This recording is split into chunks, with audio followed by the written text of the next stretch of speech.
The night sky burned with an eerie green fire. To most, it was a shooting star, an awe-inspiring streak across the heavens. But to 8-year-old Leo, standing barefoot in the muddy grass behind his farmhouse, it was something more. He felt it in his chest. Like gravity itself had just been disturbed. The object screamed across the sky and vanished behind the distant tree line, followed by a low rumble that shook the earth beneath his feet. His dog barked once and fled. Leo didn't. He grabbed his flashlight and dashed into the woods. Branches clawed at him, but the light guided him until he found it. A crater, steaming and glowing, sat in the middle of the forest clearing.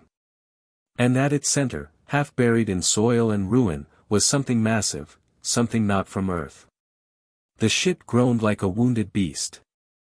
Its black surface shimmered with fluid patterns, and near its hull, sprawled in the dirt, was a figure. It was tall. Armored. Bleeding dark blue. And dying. Leo's breath caught in his throat. His instinct was to run. But then the alien, this towering, terrifying being, moved its head and locked eyes with him. Not with rage. Not with threat. But with exhaustion. And pain. Leo stepped forward. The warlord's voice was like thunder under pressure, his words garbled and deep. But Leo didn't need a translator. He saw the cracked mask, the wound on its side, the tremor in its arms as it tried to lift itself. "You need help," Leo whispered. He ran home, gathered supplies, bandages, water, canned beans, and an old blanket, and returned before sunrise. For 3 days, Leo visited the crash site.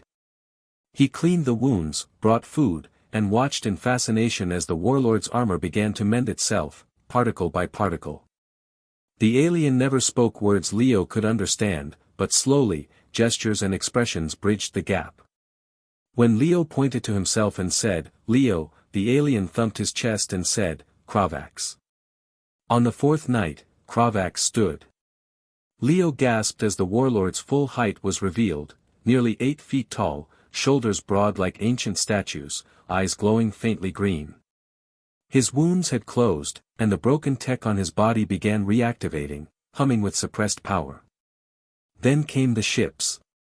Leo saw them before Kravax did, blinking lights far above, descending fast. Not human. Not friendly. Kravax's expression turned grim.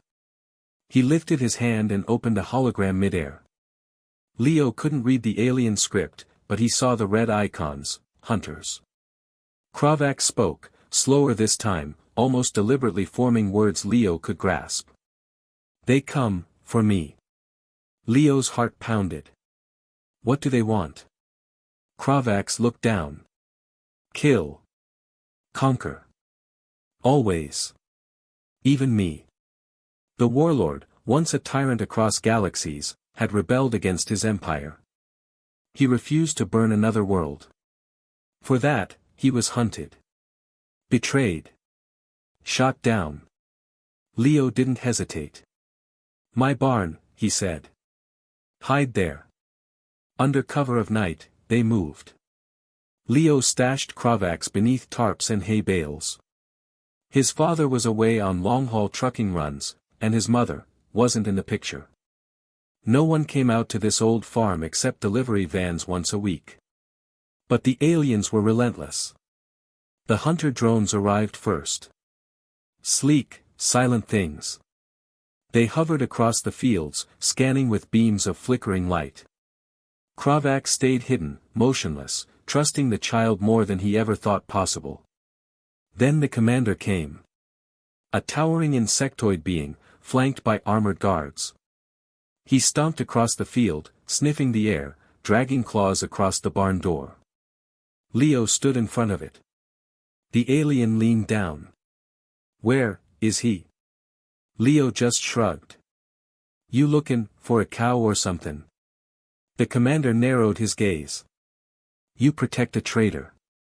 You do not understand what he is." "I know what he's not," Leo said boldly. "He's not like you." The commander's arm shot forward, grabbing Leo by the shirt and lifting him off the ground.